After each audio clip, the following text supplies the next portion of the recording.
আসসালামু আলাইকুম। আমি এখন বানাবো খুবই সহজে অল্প খরচে দারুণ মজার একটা ডিম ভুনা, একদম অন্য রকমের। কী যে মজা, এটা খাইতে একবার বানালেই বুঝবেন, একদম আঙ্গুল চেটে খাবার মতো। রান্নাটা খুবই সোজা, তো আসেন দেখি শুরু করা যাক। আমি একটা কড়াইয়ে গোল কড়াই নিয়ে নিছি, ছোট্ট গোল কড়াই, যাতে ডিমগুলোর সাইজটা ভালো হয়। সামান্য একটু তেল দিছি, চুলার আঁচটা মিডিয়ামে রাখছি, রেখে এর মধ্যে ডিম দিয়ে আমি ডিমগুলোকে ভেজে নেব। এবং গোল ছোট কড়াইয়ে দিলে ডিমটা খুব সুন্দর একটা শেপে ভাজা হয় আর কি, একদম গোল থাকবে।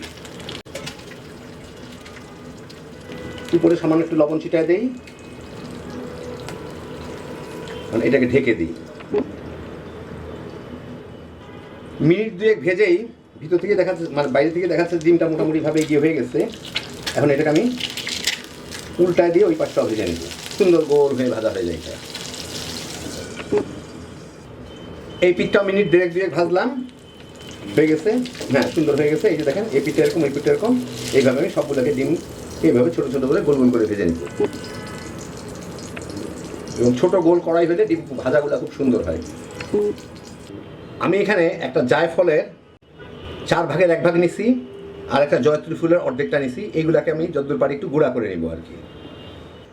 আমি একটা কড়াইয়ে আধা কাপের একটু বেশি তেল গরম করে এর মধ্যে প্রায় 1.5 কাপের মতো পেঁয়াজ হবে, বেরেস্তার মতো ফালি করে রাখছি। ওগুলো দিয়ে আমি একটু ভেজে নিব, বেরেস্তার মতো কিছুটা কালার করে নেব, একদম বেরেস্তা না, হালকা একটু বাদামি কালার লাগাবো কিন্তু। আমি কিন্তু হাই হিটে রান্না করতেছি, যাতে জলদি ঝট করে এটা বাদামি হয়ে যায়। পেঁয়াজগুলা কিছুটা বাদামি হয়ে আসলেই এর মধ্যে আমি দিয়ে দিব প্রায় 2 টেবিল চামচের মতো আদা রসুন বাটা, দিয়ে এর সাথে একটু ভেজে নিব। আদা রসুন বাটার কাঁচা পানিটা, মানে পানিটা চলে যায়, কাঁচা গন্ধটাও চলে যায় আর কি।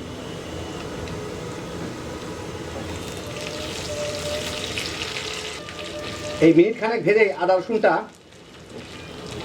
কাঁচা গন্ধটা চলে গেলেই দেখেন পেঁয়াজটা আর একটু বাদামি হয়ে গেছে। এর মধ্যে আমি মশলা দিয়ে দিচ্ছি, হচ্ছে 1 চা চামচ করে।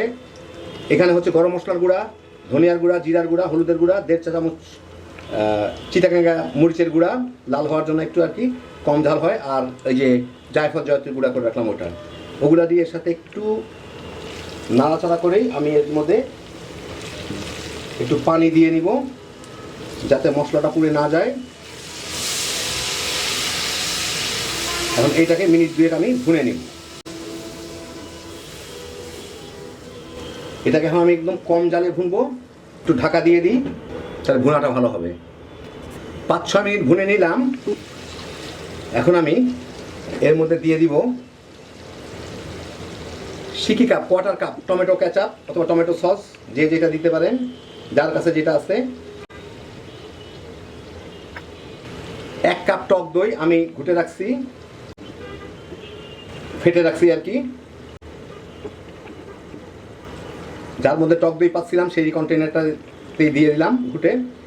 এটা ঘরে তৈরি টক দই, তৈরি করা খুবই সোজা।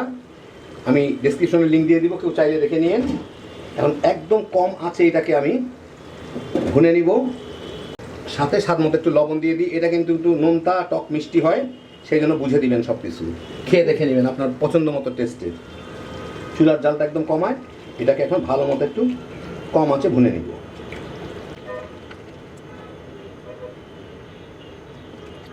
বাস ভালো মতো ঘুটে মিশিয়ে দিলাম, ঢেকে দিই, 4-5 মিনিট একটু ভুনে নিই। 6-7 মিনিট ভুনলাম, ভালোই সুন্দর ভুনা হয়ে গেছে। এখন আমি এর মধ্যে দিয়ে দিব এই ভেজে রাখা ডিমগুলা। আমি যতবারই ঢেকে ভুনলাম না কেন, প্রত্যেকবারই কিন্তু আমার একটু পরপর ঢাকনাটা উঠায় নেড়ে দিতে হয়েছে, নাহলে কিন্তু তলে লেগে যাইতো। আপনারাও কিন্তু ঢেকে ভুনার সময় একটু পরপরই ঢাকনা উঠায় নেড়ে দিবেন, যাতে তলে লেগে না যায়। ভিতরে ঢোকার কোনো কিছু নাই এর মধ্যে, ডিমের মধ্যে, আর একটু নেড়ে দিলাম যাতে তলে লেগে না যায়। ওটা কাঁচা মরিচ দিয়ে দিব ফ্লেভারের জন্য। এই মিনিট 1-2 জাল দিলে আমার হয়ে যাবে, কাঁচা মরিচের ফ্লেভারটা চলে আসলেই হয়ে যাবে। আর কিছু দরকার নাই, কোনো মশলা দেওয়ারও দরকার নাই। মিনিট 3 জাল দিলাম, চুলাটা বন্ধ করে দিই। হয়ে গেল আমার দারুণ মজার একদম অন্য রকমের ডিম ভুনা, টক মিষ্টি নোনতা ঝাল ডিম ভুনা। আপনাদের আমি একটু পরিবেশন করে দেখাচ্ছি। তো এই দেখেন, হয়ে গেল আমার দারুণ মজার টক মিষ্টি নোনতা ডিম ভুনা। কি যে মজা, এটা খাইতে একবার বানাইলেই বুঝবেন, একদম আঙ্গুল চেটে খাবার মতো। ভাত দিয়ে কিংবা রুটি পরোটা দিয়ে বাচ্চা বড় সবাই মিলে তামা তামা করে খায় ফেলাইতে পারবেন। একদম কম খরচে কম ঝামেলায় হ্যাপি জোশের একটা আইটেম। একবার বানান তাইলেই বুঝবেন। আল্লাহ আপনাদের সবাইকে ভালো রাখুন, সুস্থ রাখুন, নিরাপদে রাখুন। ইনশাআল্লাহ বেঁচে থাকলে আবার দেখা হবে। ফি আমানিল্লাহ।